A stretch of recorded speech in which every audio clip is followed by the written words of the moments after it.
enchantée et merci de nous recevoir.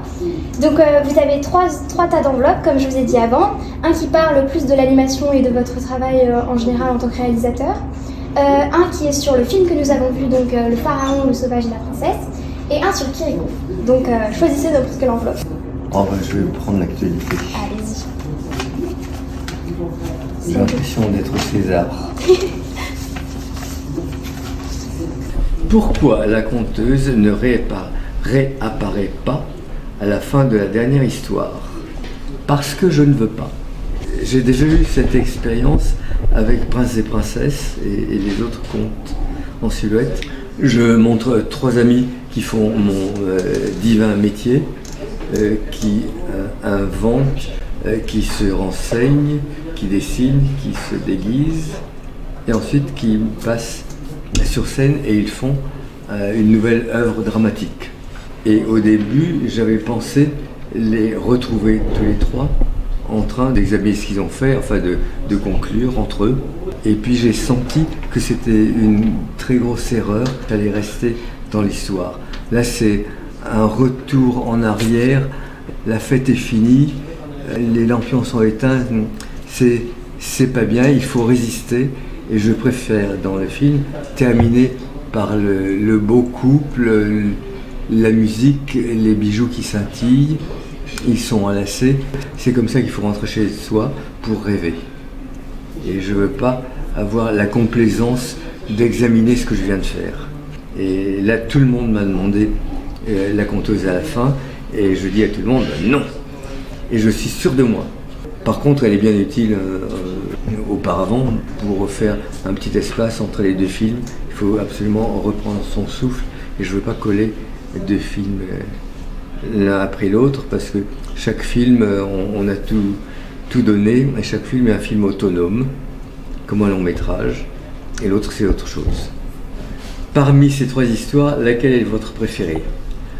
Alors on me pose souvent cette question pour toute ma production, et on la pose tout le temps, ce qui fait que j'ai une très bonne réponse, parce que j'ai des répétitions. Je suis un bon père. Tous mes enfants, je les ai voulus. Pour tous mes enfants, je me suis décarcassé. Je suis content de tous mes enfants, je suis content qu'ils existent, je suis content de les avoir faits. Je veux en faire d'autres, mais j'ai pas de favori, il n'y a aucune raison. C'est une belle réponse. Merci. On entendra votre voix, s'il vous plaît. Ah ben non, vous n'avez pas de micro. Ah si. 3e. Qu'est-ce qui vous a donné envie de faire le film? Je venais de faire Didi à Paris, qui était un gros travail, un travail lourd, parce qu'il parlait de la maltraitance des femmes et des filles par les hommes. Et j'avais envie de changer complètement d'ambiance. Donc j'ai laissé tomber un truc lourd qui est un peu opéra. Il y avait aussi tout le brillant de Paris en 1900, et de revenir à des chansonnettes. Mais des grosses chansonnettes, parce que ce sont plutôt des moyens métrages que des courts métrages. Donc je prends quand même le temps de m'étendre. Et ça, c'est très agréable de faire ça, parce que chaque histoire a une durée idéale. Il y en a qui durent 3 minutes et c'est parfaitement satisfaisant. 3 minutes, c'est le temps d'une chanson. Une chanson, c'est parfaitement satisfaisant. D'autres un peu plus, d'autres un peu plus. Et souvent, pour faire un long métrage, 1h30, on prend un moyen métrage qui aurait été brillant, on l'étire et ça devient un mauvais long métrage. Et ça, je ne veux pas le faire. Et mes 3 histoires ont exactement le temps qu'elles voulaient mettre. Et ça me fait 1h20, je crois. Et je sens que mes histoires en 20-30 minutes sont efficaces. Il n'y a pas un moment où la tension se relâche, où il y a un mot de trop. On avance et on arrive là où on devait arriver. Et puis 3 histoires, ça oblige les spectateurs à faire un petit peu de gymnastique et aller vraiment dans 3 pays différents et de s'adapter. Et j'aime bien faire un peu travailler le cerveau des spectateurs. Je pense que le cerveau des spectateurs s'ennuie à une 3D très réaliste, où tout est mâché et remâché. Et avec ma silhouette noire, le cerveau doit inventer ce qu'il y a dans le noir. Il est très content de faire quelque chose. Et les spectateurs et l'auteur sont contents de jouer ensemble. Pourquoi avez-vous changé de technique d'animation pour chacun des contes?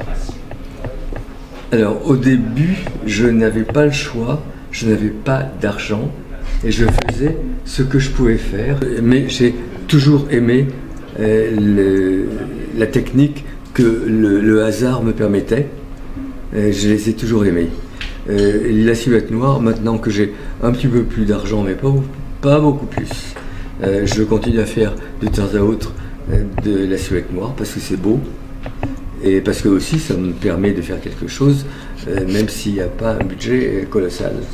Il faut dire aussi que ma vie a été d'abord pénible pendant la moitié de ma vie, où l'animation n'était pas à la mode et où on devait passer par la pellicule, par la caméra coûteuse, par le laboratoire, par l'achat des pellicules, par le laboratoire qui tire le négatif, qui développe le négatif, puis tire en positif, puis le renvoie, puis on visionne ce qu'on a fait il y a un mois et on essaie de se rappeler comment on a fait et on refait ce qui n'est pas bon.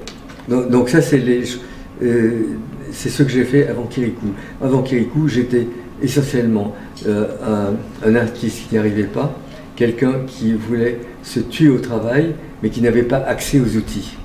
À partir de Kirikou, j'ai eu accès aux outils, donc j'ai voulu essayer tous les outils.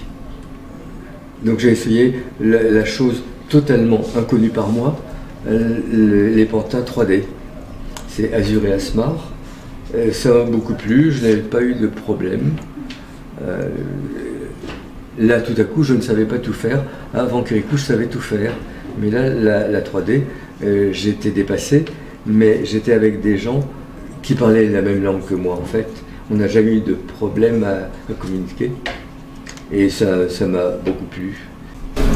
Avez-vous une affection particulière pour l'animation 2D? En fait, j'aime tout. J'ai beaucoup aimé les 2D, j'ai aussi aimé le papier découpé, l'animation sous caméra. Clic, clic, clic, clic, clic, clic, clic, clic.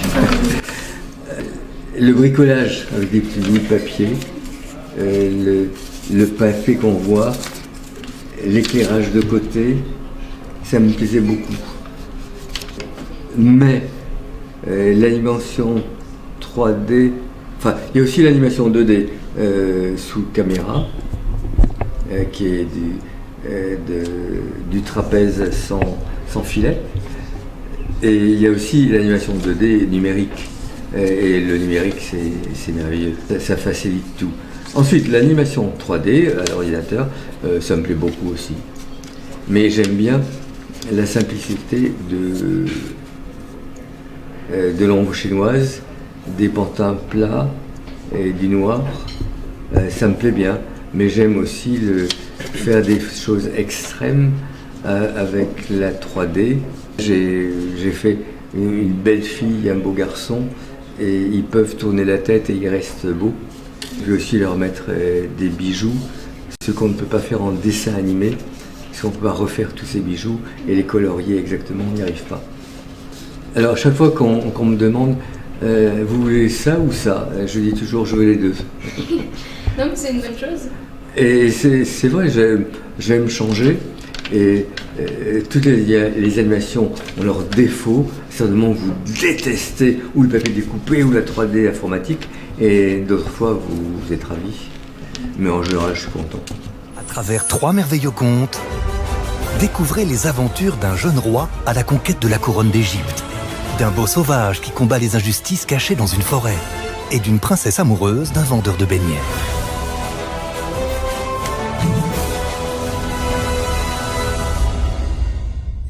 C'est quoi le titre? Le pharaon, le sauvage et la princesse de Michel Oslo, le 19 octobre au cinéma. Bien, au revoir.